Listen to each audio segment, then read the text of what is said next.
welcome to this week's GeekStorm. It's number 115, 115 episodes. Let's let that sink in for a second. 115 episodes. It would be a shame to see something that we've put so much time into. A shame to see that go away, but that's not what we're talking about today. Hey, good news, everybody, if you can't tell because you're blind. Sean Hilton is not here today, so there'll be no Lego talk, no rambling on incessantly. I won't have to correct anyone's grammar, especially Lauren. Lauren stepped in for me today, and I'm stepping in for Sean. So we're going to get right into it. Today is going to be, I believe, probably we're going to spend the entire time talking about X-Files. So if you have no interest in X-Files whatsoever, you can, save yourself 30 minutes and turn this off right now. But if you're like me and Lauren, Lauren is a super fan, and I'm a big fan as well. We're super excited to see the return of, even though it's a 6-episode season. It's a 10th season. Although they refer to the comics sometimes as a 10th season. They do, yeah. Have you read the comics? Yes, I have. I love the comics, but the show, fantastic. As an aside, before we get into the show, did the comics that have come out lead into, or not lead into, but I guess shed any light into what the first 2 episodes that we've seen in the show? No, actually not really. So completely separate entities? Okay, cool. Well, we've got, they did kind of a double thing where they showed them back to back for the first 2 episodes. But as we were talking earlier, they've kind of shown them out of order. The one that aired second was actually the 5th one originally, and so it was kind of odd to see Mulder all of a sudden go from the first episode where he looks like Mountain Man Ted Kaczynski to all of a sudden he's in the FBI. They didn't. I thought that was something that we would have liked to have seen, where somebody slides the badge back across the table to him or something like that. Yeah, absolutely. But all of a sudden he's an FBI agent. But before we get too far into that, let's start from the beginning with how great I thought it was. Hopefully you did too. That they didn't spend a lot of time on exposition in the episode itself, explaining where we've been, what's happened since then, or anything like that. We just got a real quick narrative from Mulder. Some pictures being slid across, things like that. That was kind of cool to kind of catch people up, or people who just have a passing interest in the show. Yeah, that episode, I mean, I liked it. I went in actually expecting to not like it, just because I knew Chris Carter had written it, and I had some issues with the last few things Chris Carter's done, especially with the series. But aside, I think the biggest problem I had with it was pacing. But after watching this in the second episode, I think I kind of had it narrowed down. Shows nowadays, like Agent Carter, NCIS, all those shows, they tell their stories in 5 acts. The X-Files, back in the 90s, did it in 4 acts. But these 2 episodes were in 5 acts as well. And I think that's where I kind of narrowed it down with the weird pacing. I don't know, maybe you felt it too, but my struggle, I just felt like it was, this is what X-Files is about. And then we went back to the 40s with the Doctor and the alien crash, and then it's, okay, this is where Mulder and Scully are currently. And the whole thing with Joel McHale and Tad O'Malley, I just felt like it was really rushed. It was very rushed. Which was weird to me, and then the whole Tad hitting on Scully, and then Scully having drinks with him, and then she was like, "Oh, you're a weirdo." Like, it happened all in 10 minutes, and I was like, "What's going on?" You're right. There were so many things that were like, did I just miss 10 pages of script or something? Yes. Because how quickly did Mulder just buy into the fact that his entire life has been a sham put on by the government? Now I think they missed something. They missed an opportunity here anyway to harken back to, I think, a season 1 episode in which, remember the fighter pilot that was having all kinds of nervous issues because he was flying the alien spacecraft. That would have been a great tie-in for this ship that we saw that was made. What was the initials they gave it to? The AFE, the AFV, Alien Something Vehicle. Yeah, so it was a vehicle that they made, a man-made vehicle that was based on all the alien technology. I think that was the most genuine scene of the entire episode. The look on his face when he actually got to see this vehicle and then it cloak itself, and just the amount of wonder. I give props to David Duchovny for that, because, like I said, out of the entire episode, that scene felt most genuine. I was a little disappointed in the fact that the only thing that I was spoiled for was their relationship. I knew that they were going to be broken up. Right. And I am cool with that. If you want to break them up for the sake of drama or do whatever, I get that. That's fine. But to just, have Sveta be reading Scully's mind and say, oh, you just left because he was depressed. Right. I just felt that was kind of one-handed. Like, I feel like the only reason they're broken up is because Chris Carter wanted them broken up. Yeah, I believe that. I believe that too. And like, give me a reason, and I'll buy into it. Well, I'll do whatever. You know, you just gotta. There's precedence, but there is precedence that we don't get to see on camera because of the giant gap. It wasn't addressed in the movie, the second movie. Many times in real life, when, let's say, a couple loses a child for whatever reason, something tragic, they do split up. Absolutely. That happens quite a bit. Now, they gave this child up for not just adoption, but they secreted it away, so they have no idea where it's at. They alluded to the fact that it'd be like 15. Yeah. He would be like 15 And I by get now. it. And, you know, his depression could be around that. And he does have an obsessive personality, as you could see during the showtime. And, you know, she could feel guilt for giving him up without consulting him because he was on the run at the time. I get all of that, but at least delve into it a little bit. Give And hopefully they will. diehard fans something. Yeah, skipping ahead just a little bit, and we'll go back, but they do get into, in the second episode, they're not necessarily flashbacks, but they're like fantasies. Alternate universe. That she and he are both having about if they had William as a child and growing up, and showing him 2001 and showing him rockets and her taking him to I school. found that interesting, those two scenes specifically, that neither of them were in each other's alternate universe. That's right. Mulder's fantasies happen at the Unremarkable house, which is the house that they shared together. But it looked like Scully's happened in the home that she's currently living in. And I found that interesting, just to see that, you know, if they were fantasizing about the life that they would have with William, would they be there? That was probably a missed opportunity too. It's alternate universe. You can do whatever you want in an alternate universe. And that's, obviously the mother-child, father-child bond is huge and not as solid. I mean, that's their yearning. That's what they want. They want, and maybe the yearning between the two of them is gone for whatever reason. If it's the depression that they talked about, then I can understand that. Well, and it was good to see kind of in their psyche. Her biggest fear was she was just being used as an incubator, just to incubate this child, and then he was going to get ripped out from under her, no matter if it was when he was a baby or when he was 15. And that's another and this is another point. I guess we are skipping around a little bit between the two episodes since they were both on, but in both the first and the second episode, and not just the first episode, but like the entire mythology, there's always somebody getting kidnapped and impregnated, okay? And this happens in the second episode too, and that has nothing to do with aliens necessarily. Maybe it does, but that's the theme, is that people are disappearing, women are disappearing, being impregnated, and brought back down, and then we pluck them when it's time to harvest, and then we throw them back down again. Okay, this is, if this is a government conspiracy, that part of it, it's so unnecessary, okay? It's so unnecessary. I could grab you when you're in the alley on the way to your car and be done. I don't have to have a man-made spaceship. I don't have to concoct this huge implant memories or anything like that. People disappear all the time, okay? Absolutely. And maybe, by the time the 6th episode comes around, we'll find that. Which is why I was talking about the pacing as well. Maybe either I'll get used to it, or maybe it'll all make sense once we see all 6 episodes in succession. Right. I just have to trust that they know what they're going to do with the... You do have to put a lot of trust in the showrunners. Carter, we talked a little bit earlier, but Chris Carter, a great mind for this type of TV, always pays homage to all the stuff that came before him. Oh, yeah.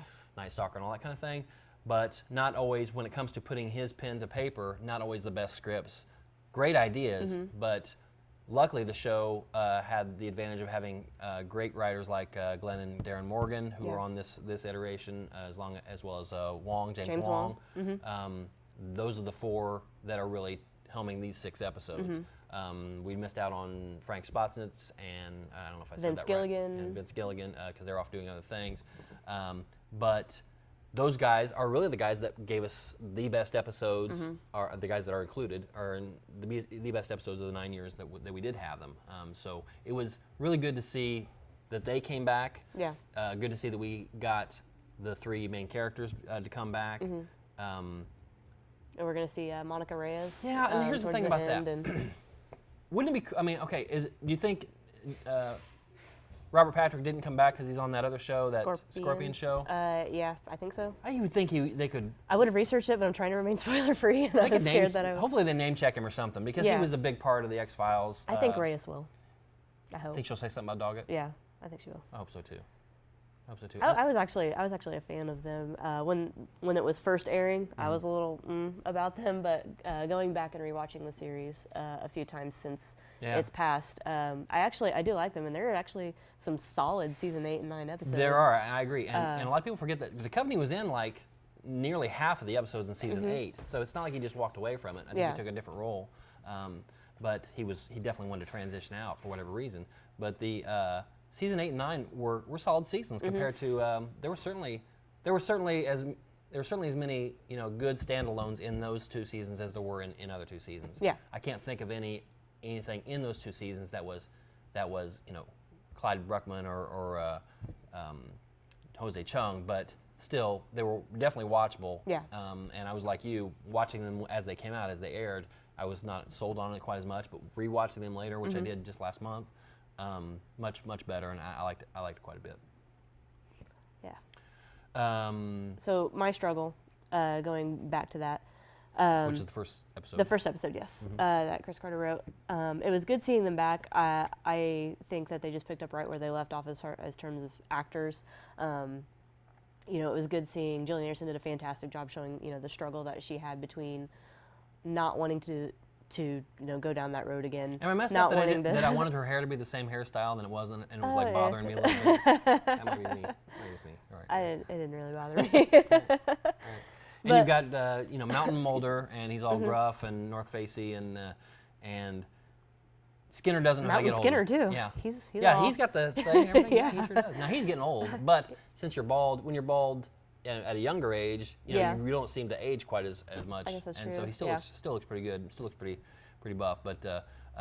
He says to Scully he doesn't know how to get a hold of Mulder, and she says she barely does. That's your first clue, your first inkling that maybe things aren't the way you want them to be. They're not all June Cleaver. Wouldn't it be cool if we had a series where they were married and William's eating cereal at the table? Oh, we're gonna go solve a mystery, and then everybody's I think Bones is kind of doing that happy. now. Oh, okay.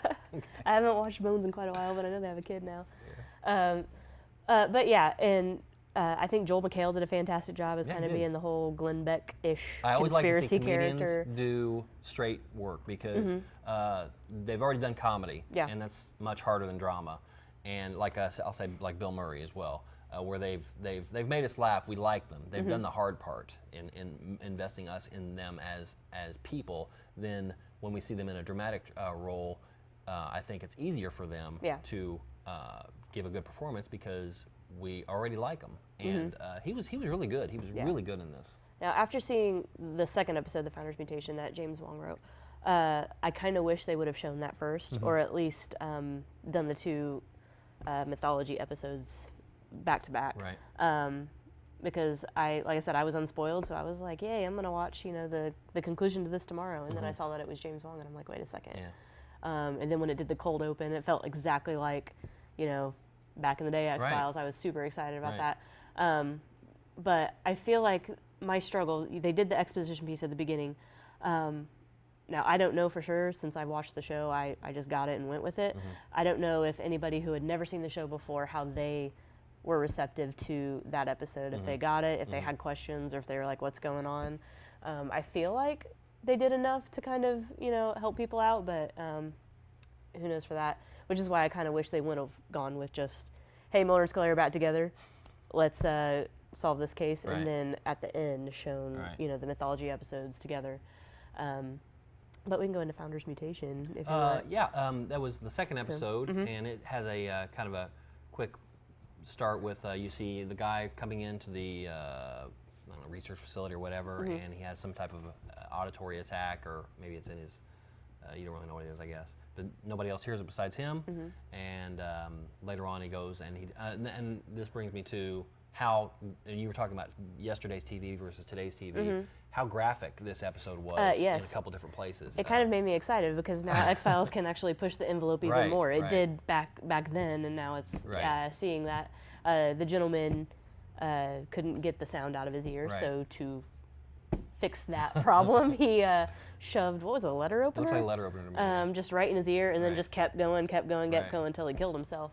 But it was a gruesome 20-ish seconds of just hearing all the bones crunch, and even when she was doing the autopsy on him, and you just see the skull open, and then they also didn't really show that back then. Later, when what's her name was talking about when the founder's wife was talking about giving birth to her son, and she kind of cut herself open, and the little hand reached out. She was in an accident, and she just cut herself. That was gross. It was. and he's known for his gross factor, and so was the show. So that's why I think I was so pleased with it. Right. It was, if my struggle was a 6 out of 10, this was an 8 out of 10. Like it felt just like old times. They were back with the innuendos and the snappy comebacks. Yeah, that's true. That was good stuff. In the old days with the censors and whatnot, they really had to allude to a lot of not necessarily violence, but a lot of grossness. You know. Well, and that's why the episode Home got banned because of how gruesome it was. Right, and even that wasn't. Geez, it wasn't like that much. It was just a horrible topic. But, I get the feeling like if we had seen Tombs now, we'd like seen him get shredded up by the escalator. We'd have seen that this year. But regardless, okay, and then we'll skip back just a little bit back to this guy right here shows up. Oh yeah, at the end of my struggle. first season. Okay. How do you survive here's the thing. rocket? Okay, yeah, they put scars all over him, burn scars on him. But explosions don't just burn you. Explosions like rip you apart and make you go in different directions. So this goes back to what I said earlier. Chris Carter wanted Mulder and Scully to be broken up, so they were broken up. Right. Whatever. He wanted Cigarette Smoking Man to be back, so and he this was is his back. third time that he's come back from the dead. I feel like you could have made Alex Krycek come back easier than the Cigarette Smoking Man. You know how they say, like with the firecracker, if you let it off in your hand, that like that, it's not quite as bad, but like that, it'll blow your hand off. Okay, this was a rocket launched. This was from a Black Hawk, wasn't it? into a cave that he's sitting in. Okay, an enclosed space. And you just see him turn into a skull. Don't you see him? Don't you see him? Yes, you. Okay, I thought you did see him kind of disintegrate a little bit, like kind of a Darth Maul movement where they leave no doubt that he's dead. But he shows up at the end of episode 1. This is like the third time because he was shot and killed and then brought back. Shot and killed and then pushed down the stairs. And then brought back. Yeah. Right. He just won't die. No, he won't. Whatever's going on. With him. But then this brings another thing. Okay, is he there just for fan reaction, or what could his character possibly have to do with anything that's going on right now? I don't know. I think he's too far gone to be pulling the strings still. Right. I think that's maybe he wants been back passed in? off to the next. I don't know.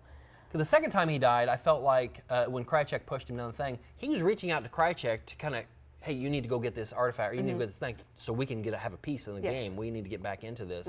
And, then he's dead or not dead or whatever. And I don't understand what power he would have now, or what pull or influence. All those guys, all that syndicate or whoever, they're all dead as far as I know. In the 6th season, yeah. So I don't understand what his appeal would be for these 6 episodes. I think he thinks that it's fan reaction, but like I said, I'm a huge fan, and I didn't really need him to be back. I would have rather have seen Alex Krycek, to be honest. Exactly. Like make him a super soldier or something, and then just. No, he got a bolt in the head. He did, yeah. Okay. Sickened or killed him. That's right. But like I said, that would have been easier to. Sure. Just say, oh, he's a super soldier. Then. Maybe he's a super soldier. Maybe that's how it goes. Did you catch the? Speaking of super soldiers, did you catch the similarities between the little girls breathing underwater? Oh yeah. And then Lucy Lawless. Can we talk about how fantastic of that scene that was awesome. Too? Like she's just swimming, trying to get her daughter, who thinks she thinks is drowned. Right. And she the turns girl's around, just she's all smiling smiles, and like, breathing underwater. This is the best thing ever, Mommy. Why did you show me this earlier? God, man, that was such a fantastic episode. I keep thinking about it. And it was like that Nirvana cover with the kids swimming underwater. Never mind. Yes. Yeah. But so that's a similar trait to the Lucy Lawless character, who was a super soldier in season 8 or 9, probably 9. 9, yeah. Where she was underwater like all the time for whatever, and whenever she's and underwater, Noel she has to be Rohr, naked. I don't know why that's a thing. But she has to be naked. I guess because if you have Lucy Lawless, you might as well make her naked. Why not? But so that was kind of neat. So again, we don't know yet anyway, and hopefully, here's what I want the most out of this season is what I want some answers, because okay, from what I understand, they were wrapping up the series with the intention of going into a movie franchise. Yes. Okay, that was the plan anyway. It didn't necessarily happen, and so I feel like then they had a legitimate reason not to put everything in a bow and give it to us. Okay. Yeah. But now we know it's taken so long to do another movie that didn't do so well, and another movie that didn't do so well, and you didn't even do anything mythology based. No, it was an episode. It had nothing to do with wrapping anything up or giving any kind of answers. But okay, you've got these 6 episodes which are doing very well in the ratings. Which I kind of wish they wouldn't do well in the ratings, because I wish they would. I wish I know they're all written, but I wish that they thought, okay, this is our last shot to give it to the fans, to make everybody happy, and to wrap some things up. Where it seems like we're just going to get some more more questions rather than Well, answers. I keep hearing inklings of them continuing on with this, miniseries, If it makes episodic money, if type somebody thing. writes a check, they'll do it. I know, and I'm all for it, and I will continue to watch it. The company's got but Aquarius, but it's not burning down. It's not agree. burning down the house. And is she dead on Hannibal, or is she still around? Well, Hannibal's canceled. Okay, there you go. But she's doing The Fall, which is on Netflix. She's got. That's like a three episode thing. Yeah, It's not- she's doing some stage work too Okay. and everything. But yeah, I think both of them had said that they would be open to doing more, right. which it is seems fantastic. like the two of them have kind of buried hatchets as far as not. Yeah, they were all over each other in Kimmel. Yeah, and I've heard a couple interviews with them, and they seem to be having a good time, which is always what's got to happen. If Sean and I weren't having a good time doing this, we wouldn't do it. And so if you can find a good balance between liking going to work and here's a check with a bunch of zeros, then, Yeah. I imagine we'll see Yeah. more seasons. And I know everything is written, and like I said, I'm just happy because when I heard about it the first time, I was like, I just hope they address William, because they didn't really in Right. I Want to Believe. And they've already done that tenfold, and I can only guess that they will deal with it more on Chris Carter's 2 episodes. But for now, I'm just excited to see Mulder and Scully meet the Were-Monster, Sure. which is next week. Right. Is this a Monday show now? Yes, it's Okay. every Monday for Okay. until it ends. Okay. So yeah, this coming Monday is Mulder and Scully Meet the Were-Monster, written by Darren Morgan. Mm-hmm. And I've heard from a lot of critics that it is fantastic. It's probably the best of all they've seen so far. I think they've only seen up to episode 4, Okay. and they're keeping the 5th and 6th under wraps. But I can't imagine. I mean, as much as they've name checked William and had the sequences, the fantasy, I can't imagine them not showing him, and bringing him in, and maybe answering some things, maybe with him. yeah, Maybe he's the Luke Skywalker. He's the the one that brings balance to the Force, and is, could be. Yeah. He's growing up. I and hope he's they not- resolve whatever they're doing with their relationship, whether it's them staying apart or them reconciling. I hope they just do something with it. My And guess just is delve into it deeper, because depression is such a complex topic, as well as the guilt from giving up a child, and you can't just pay lip service to it and be like, oh, he was depressed, so you left. right. I hope they go into it more, because that's a good platform that you can even bring light to those issues and just make the show a little bit more real. Well, and I just now thought of this, but how similar is that to Han Solo and Leia when Kylo Ren's sent off, and they kind of split apart because they were not doing. She kind of made that decision in a way. There probably is a feeling of failure when you aren't doing well as a unit, and you feel like you have to go to the extremes of sending a kid off somewhere, whether it's for adoption or whether it's get trained by a Jedi and that would pull people apart. I can understand Well, that. and if you look at the series as a whole, I mean, like, Mulder literally went to the end of the Earth to save Right. Scully. He went to Antarctica to get her out of it. And A she spaceship. slept through the whole She thing. did sleep through the whole thing. Didn't see a But thing. like, and Giant vice versa, spaceship. she's done all of this stuff for him too. So like, out of everything they've went through, you would think that they would just look back on that and kind of talk about it. Right. Like, this is what happened. This is where we are. Just have a conversation other than you're going down the wrong path. I would very much like to Okay. see them sitting across the table from each other, drinking coffee, and just kind of Hashing things it out, a yeah, little bit. absolutely. Not necessarily for us. Character study, I don't. introspect. I get where they were and I get where they are, and I don't necessarily have to know every step that Yeah. got them to where they are, but I'd like to see them Don't talk just about jump it, around. because people do that. They talk about things that happened and talk about regrets and could have beens, and they're obviously having these wishes, these fantasies about the way they wish things were. So I think that's something they're definitely close enough as partners to have those conversations. Maybe not specifically about William, but about the two of them anyway. Yeah, just what all they've been through, where they want to go from here. Yeah. So prediction-wise, I think we'll definitely see something with William. What will I don't know if it'll be family huggable moments. The best way this was ever treated to me was did you watch Angel? You ever watch much of that? Yeah. Okay. So then when Connor is memory wiped and given to another family, and he grows up, or he's going to college and all that, Yeah. and Angel goes to see him and pretends he doesn't know who he is, but he just wants to check up on him, and then all of a sudden there's the apocalypse, and then he needs him, And Connor's like, well, I kind of knew I knew all along that I was who you're my father, and but I'm okay with it. I'm okay with the decision you made. Now, will a 15-year-old William be able to make that? Yeah. Well, and probably, even if he's probably not. even if he's just a normal human being, Right. there's still that kind of issue of, is he something else? Is he more than Well, as what a baby, he is? was like making things float around and everything exactly. as a child. So who knows, what he can do now at 15, and if he is, just a normal kid. I'll be screwed up. I'll be disappointed if it's as screwed up as they, in episode 5 or whatever, they go and investigate an X-file of some kid with telekinesis and then ends up being William. That's too hokey for me. If anything, I think Mulder could have found him if he wanted to, because he's got his feelers out for all that kind of stuff. So anyway. the end of Founder's mutation, telekinesis, got me thinking about that. The kids found each other, the brother and the sister, they found each other. And, all the weird telekinesis stuff started happening. Scully gets thrown up against the wall, knocked out. The doctor's bleeding out of every orifice. Mulder gets, slammed against the door down the hall, and then all of a sudden it's cut to, all right, this is DOD territory. You can't be in here anymore. And Mulder's like, I passed out. I was like, really? We don't get another pacing thing where it's like, man, I wish they'd had 10 more minutes to kind of flesh that out a little bit. It makes me wonder if there's like a director's cut of each episode. Maybe. Because I would sign up for it and I would watch all of it. Yeah. They definitely, almost like a Stephen King novel. They awesome, and then we only have a few minutes to end this up. We need to wrap this up now. Let me write this in how we'll do it. So, why do you think they had, just very quickly? Why do you think that the doctor or whoever felt like they needed to keep those kids apart? Is it because they were going to think go it's all because this is Witch just Mountain gonna on them and just blow stuff up? And sorry. I they get together and then apocalypse happens. But all of those kids had something weird with them. And it was just one of those government experiments that it's really easy Happens all the time. Yeah, exactly. Happens It's every really day. easy to blame stuff on government experience. Yeah, well, they should keep their hands out of things. Let's be honest. Can I say that I love the original opening plus Mitch Pileggi? That's great. I just had such a huge grin on my face when I saw that. Yeah. He's cool. I went to just a little history. I went to I think it was around the time the movie was coming out, but there was a traveling X-Files convention that went to major cities.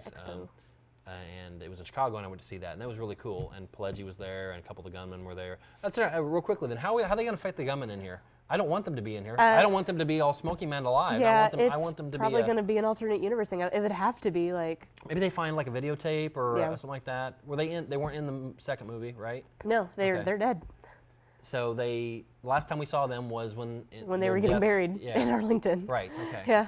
Maybe they'll find like a videotape or something Hopefully. that is. Or just like flashback. Yeah. Back to when they were working a case. That'd be cool. I mean, I'm happy that I'll get to see them. I'm glad that they get this opportunity to be on the screen again as the lone gunman, but I have no idea how they're. I can't remember what I was watching, but it had some behind the scenes stuff, and it showed the three of them off camera sitting in their director's chairs or whatever, and they were all in costume, not their costume. They were all in like a costume of some kind, like I Santa's think, elves or something like that. I can't remember what it was though.